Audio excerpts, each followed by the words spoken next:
El último tema en cuanto a circulación pulmonar tiene que ver con la fisiopatología para la producción de edema pulmonar.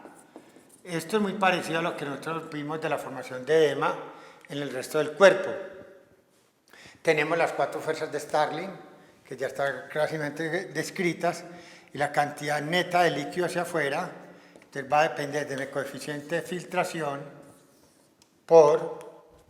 para tener en cuenta acá, la presión capilar menos la presión hidrostática menos coeficiente de reflexión, pi plasmática menos pi intersticial. ¿Correcto?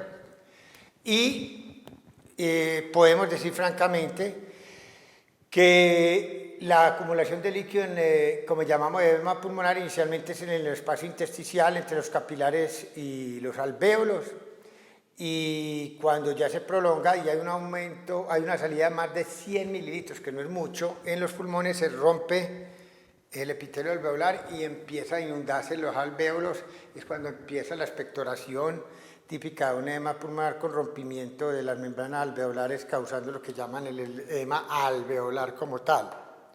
Entonces eso es importante. Una causa muy común de edema pulmonar, la causa de las más comunes, es un aumento de la presión hidrostática a nivel de los capilares pulmonares secundario a una falla cardíaca izquierda. Entonces, todo lo que me aumente a mí la falla cardíaca izquierda es por aumento de la presión hidrostática aumentada por los capilares.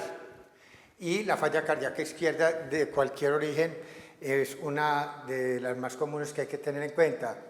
Generalmente, entonces, recordemos que ese edema pulmonar, por aumento en la presión hidrostática, viene del corazón izquierdo, es con presión en cuña, en el catéter pulmonar alta.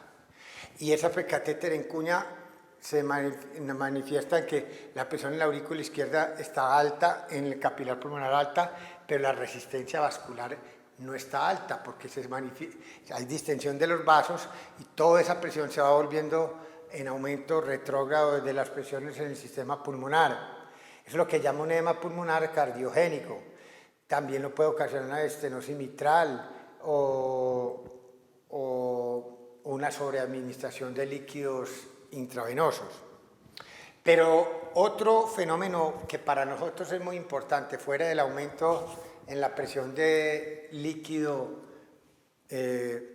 hidrostático capilar, es una injuria o daño pulmonar agudo debido a que se daña la membrana alveolocapilar por aumento en la permeabilidad y cause por aumento del coeficiente de filtración y del sigma, como nosotros veíamos en la inflamación, un edema pulmonar clásicamente distinguido del edema pulmonar cardiogénico, en que no está aumentada la presión hidrostática capilar, sino que es un edema por aumento de la permeabilidad, no por la alteración de esas 4 fuerzas de Starling, lo que llama un edema pulmonar no cardiogénico, o un edema pulmonar por aumento de permeabilidad, lo llaman también. Las causas de eso pueden ser cualquier tipo de infección, septicemias o cualquier causa de síndrome de dificultad respiratorio del adulto que pueda llevarlo a producir. También sustancias que sean tóxicas que uno pueda inhalar.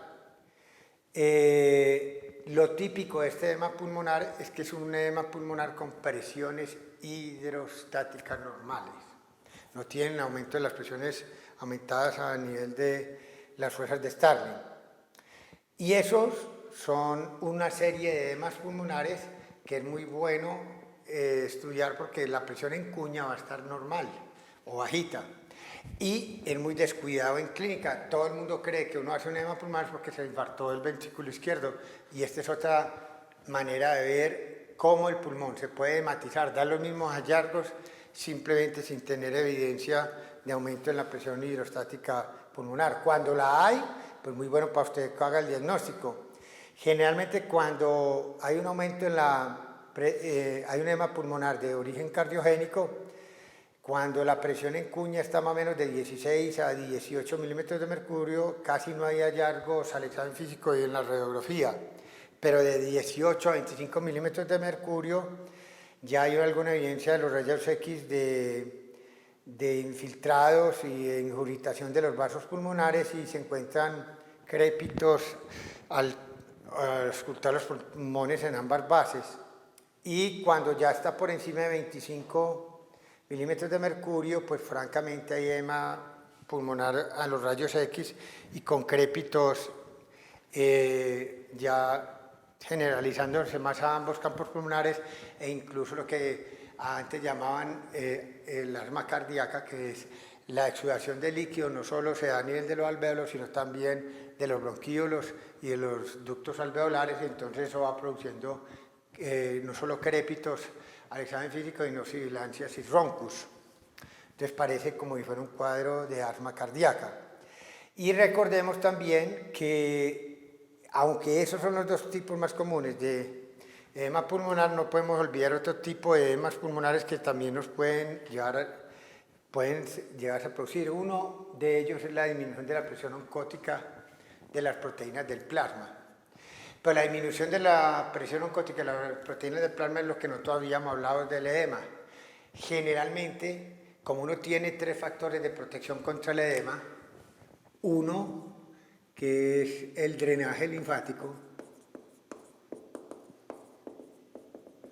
el segundo, que es el aumento de la presión intersticial cada vez que trata del líquido, y tercero, la capacidad de disminuir la presión oncótica del plasma. Entonces esto, cada vez que disminuya, va a disminuir la presión oncótica del intersticio también. Y eso me va a disminuir una fuerza que es hacia afuera y me va a proteger contra el edema, pero ese factor se agota cuando las proteínas en el plasma disminuyen al 50%.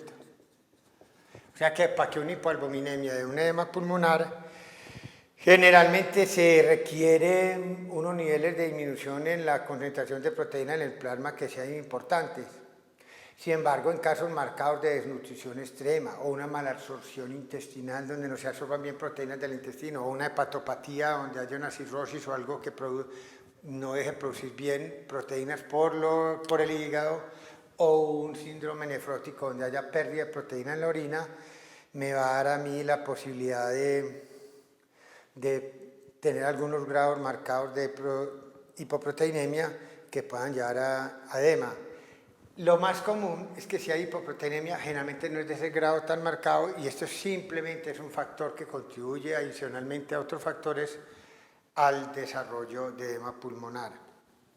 La obstrucción linfática es muy descuidada, pero es muy importante en el caso de tumores y enfermedades fibróticas intersticial, que hay cicatrización marcada que pueden dañar el drenaje linfático.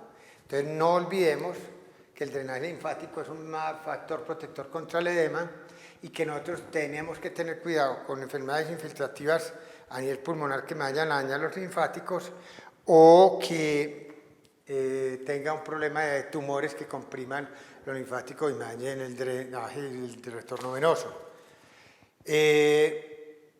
Con esto entonces, muchachos, ahí ya hemos visto las generalidades de toda la circulación pulmonar y ya con eso nos adentramos a otro tema en la próxima sesión de pulmonar.